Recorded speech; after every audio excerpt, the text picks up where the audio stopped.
Before we get into today's episode, I want to let you all know about another Stephen King podcast. This one is hosted by Richard Shepard, and it is called The Constant Reader Podcast, the canon of Stephen King. In it, he interviews writers, academics, superfans, and anyone else who has a passion for Stephen King, much like I myself do. And this is another great podcast to check out if you just can't get enough Stephen King content. He's covering the books, the short stories, stuff on the small screen, stuff on the big screen, and be sure to check out his show. There will be a link in the show notes. And now let's get into our episode. Hey everyone, Chat Sematary is back. I'm your host, Deanna Chapman, and I am joined today by Drew Koenig, so we could talk all about The Colorado Kid.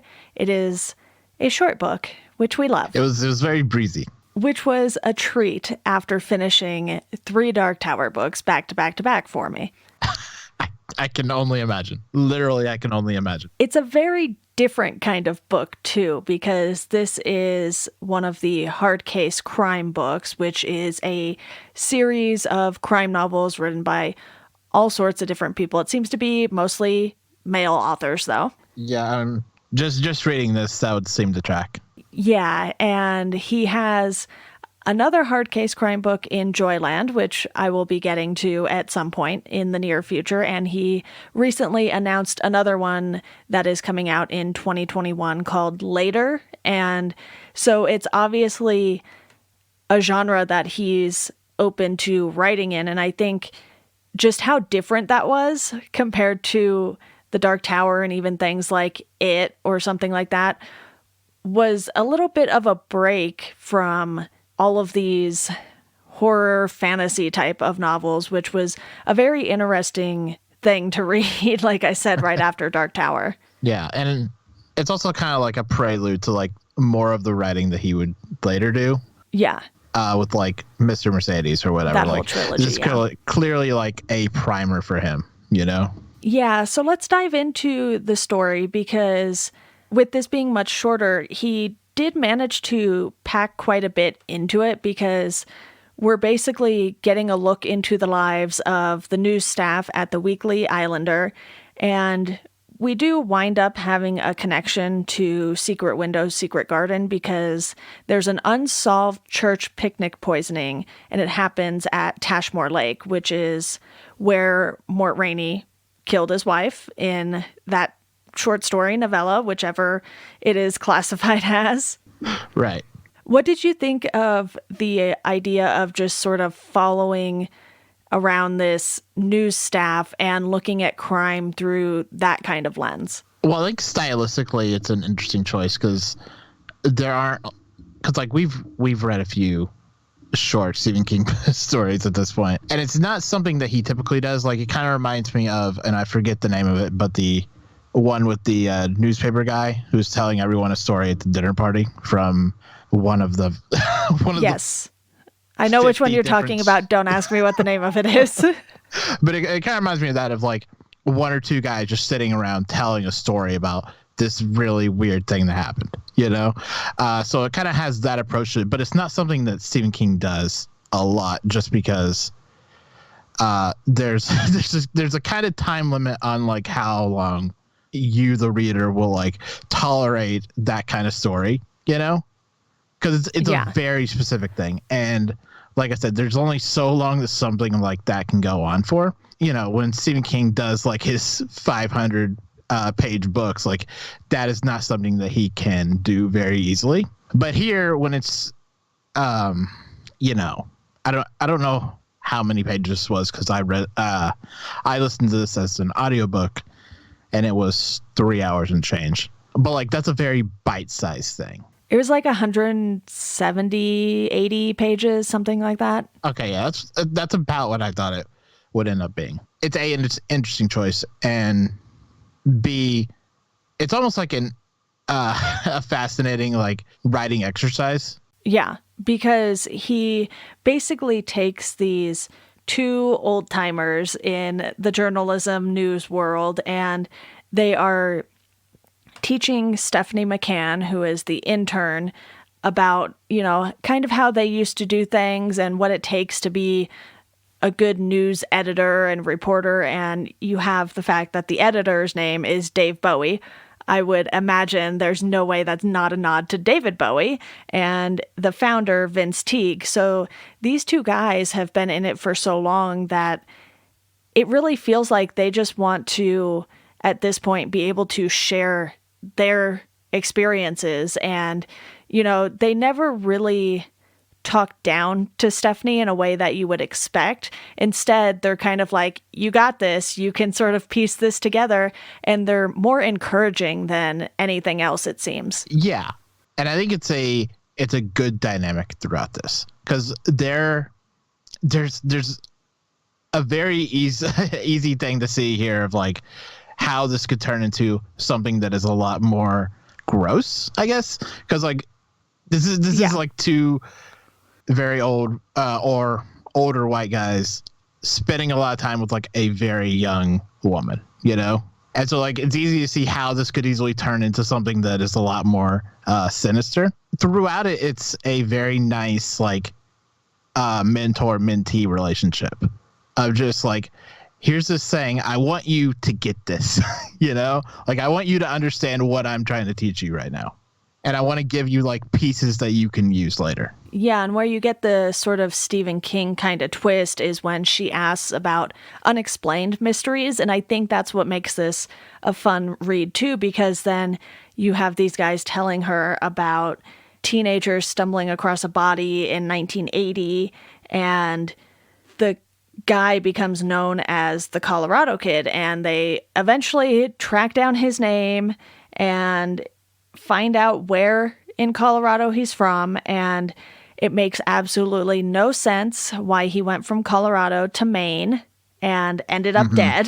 And, you know, it's something that isn't a laughing matter, but the way that it all plays out is a little comical just because of how, like you said, you have these two older men and this younger woman, and things could have gone wrong, but instead they just want to see if she can piece together this unexplained mystery. It's almost like they're giving her this jigsaw puzzle. How like you would give a jigsaw puzzle to like a 5-year-old and be like, let me see if you can figure this out.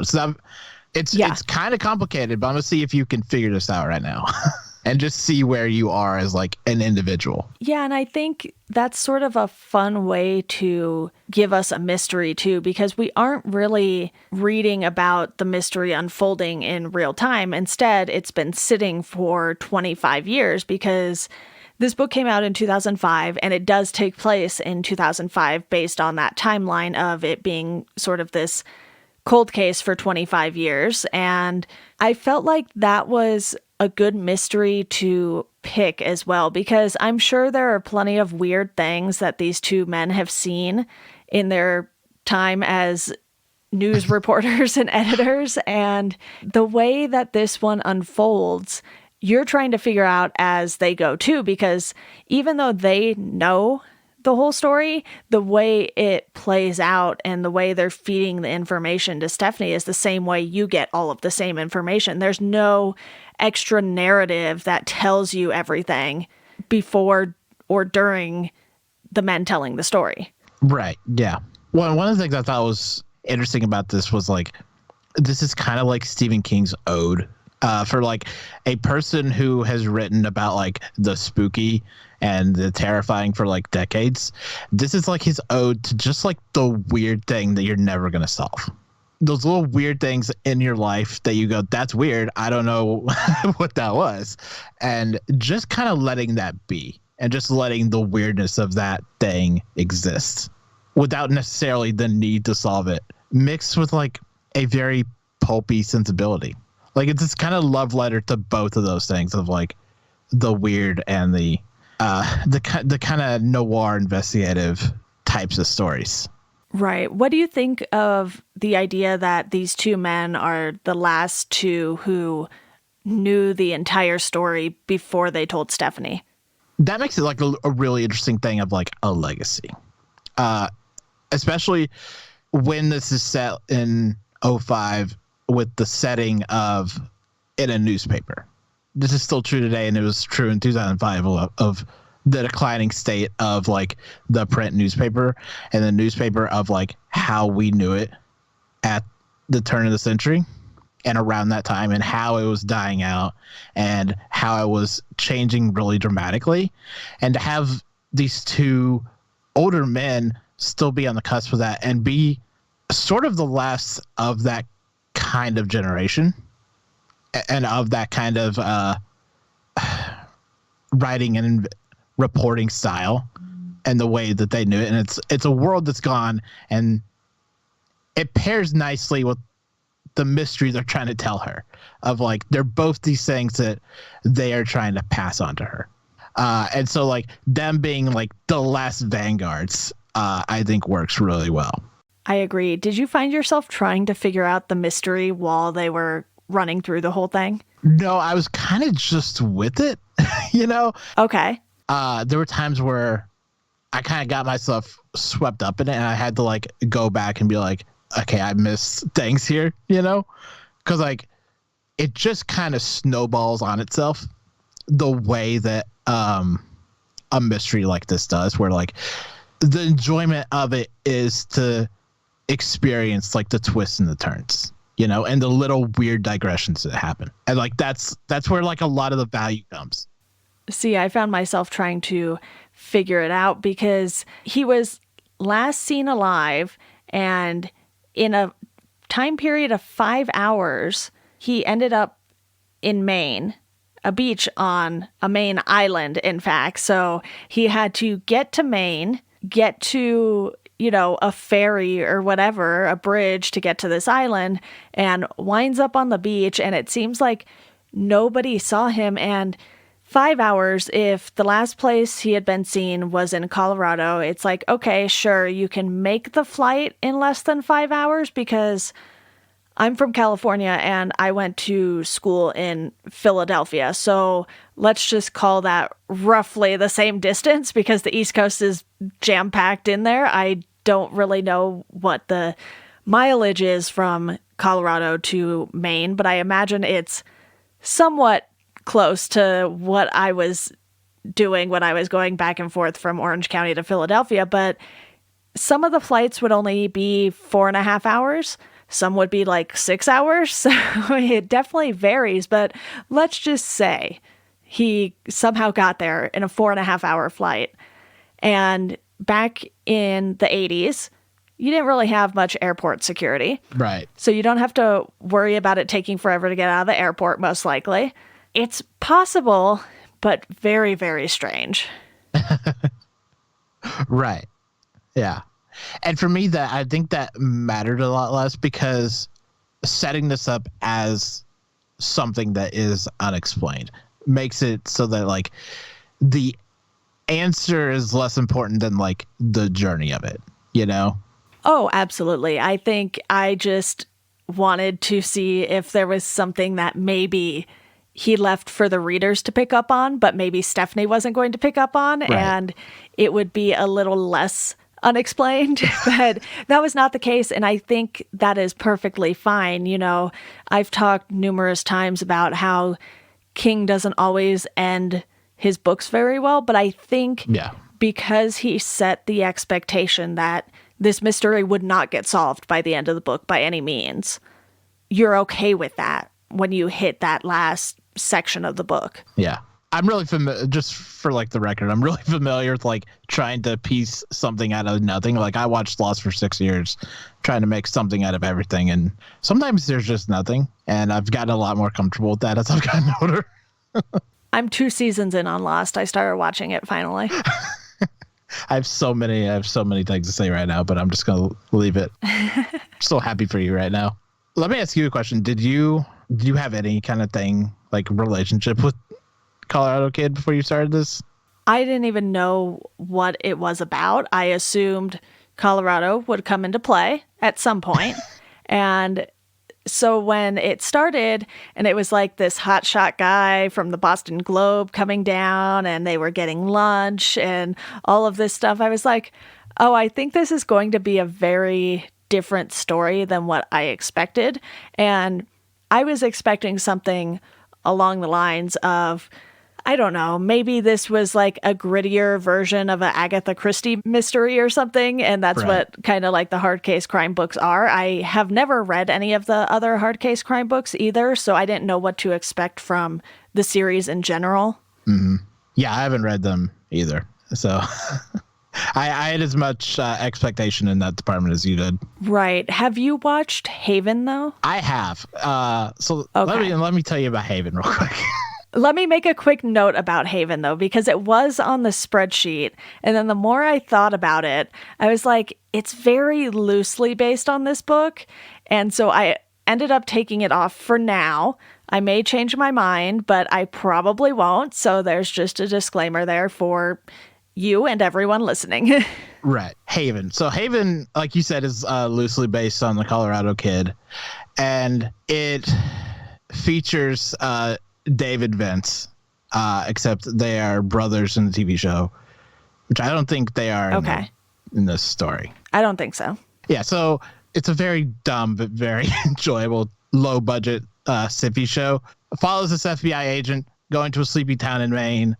People have started waking up with superpowers, and that's basically the show. There's kind of like the Colorado Kid as like a driving mystery within the show, but that's pretty much where they got from Colorado Kid to Haven. Yeah, I saw in like one of the early episodes of Haven, they were like, here's the Colorado Kid murder scene or crime scene. Depends on if you think it's murder. But I was like, I don't think that's enough for me to want to go through, what is it, like 3 or 5 seasons or something? It's like a 5-season show, yeah. That's too many. Yeah, like as a Stephen King property, it's not worth watching. But as like a sci-fi show, like a dumb sci-fi show, like it's very enjoyable. Yeah, it seems like the SciFi Channel has been sort of digging into things in different ways. Like you have Haven, which is loosely based off of the Colorado Kid. You have Krypton, which isn't really a direct adaptation as far as, you know, some of the major Superman stuff we've seen before. And obviously it does not actually have Superman in it. So they're definitely taking some interesting directions in the last however many years since that channel has existed. But, you know, even more recently, I think that was from like an era where like they had like Tin Man or the Alice in Wonderland miniseries, you know? Okay. These like little riffs. Yeah. And I was kind of like 5 seasons, you know. I already watched 6 seasons of The Dead Zone. It was so many.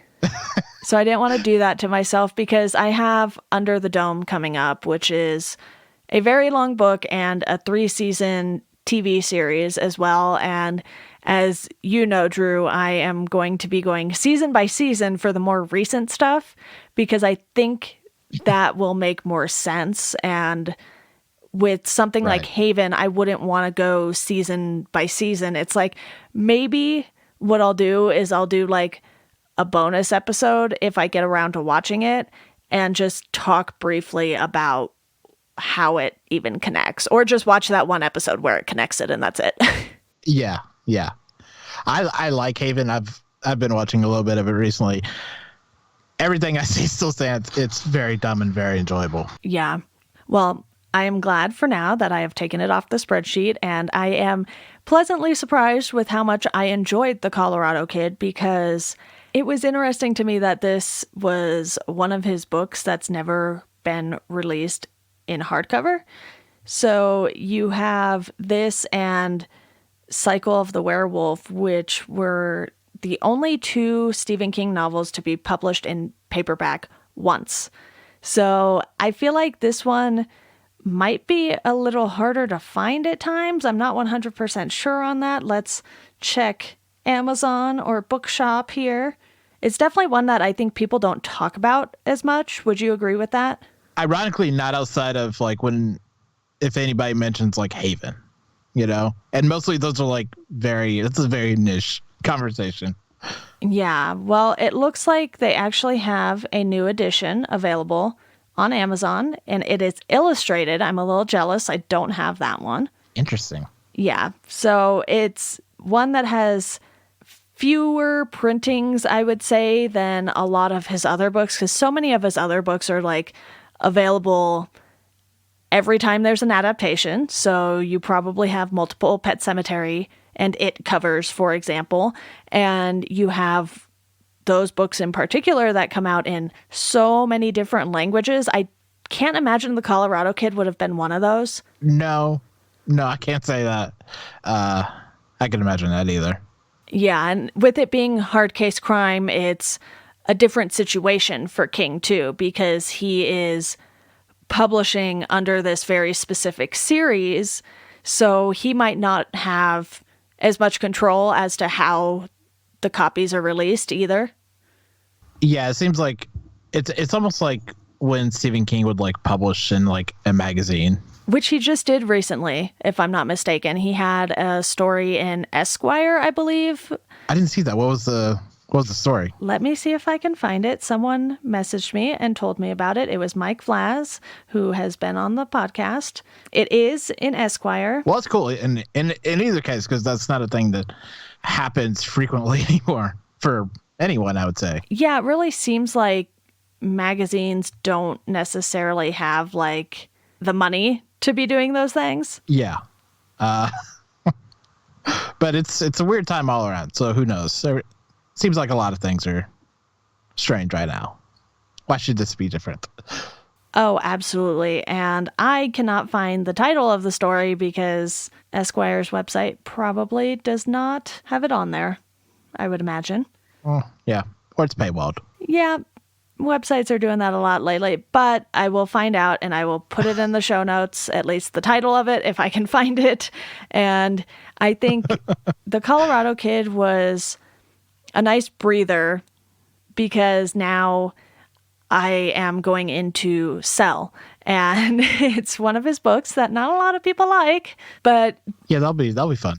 The Colorado Kid makes me look forward to more of King's sort of crime-focused novels. You know, you mentioned earlier the Mr. Mercedes trilogy, which I haven't had a chance to dive into, and because the TV show was on whatever AT&T channel that only AT&T and DirecTV people could get, I didn't watch it. I do have the first 2 seasons on DVD and Blu-ray now because they did a weird release thing. So I have one on DVD and one on Blu-ray, but I've heard very good things about that trilogy. And I think obviously I'll hit Joyland first, and that's going to be crime driven. But because of the way he wrote this one and stylized it, with it coming from the perspective of these old-timey news guys, it was a nice little treat. I enjoyed it. Yeah, it's just this little nice thing that you can just exist in for like half a second, and then you're gone. Yeah, because really not a lot happens since it's a story being told within a story. Yeah.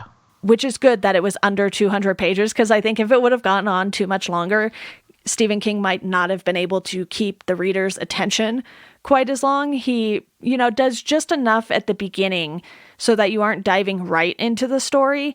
And he gives you sort of these little personality quirks with the main 3 characters along the way as well. And it worked out nicely. But Drew, short book, short episode, works for me. Thank you for joining me to talk about The Colorado Kid. You're welcome. Pleasure as always.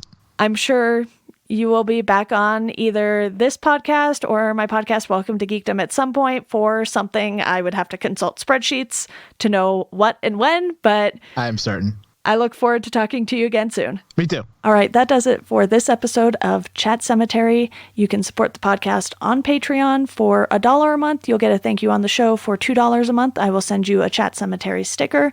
And if you want to follow us on social media, you can do so at Chat Sematary on Twitter, Instagram, and Facebook. You could also rate and review the show. That's a huge help. And as always, thank you for listening, and we hope you enjoy the rest of your day.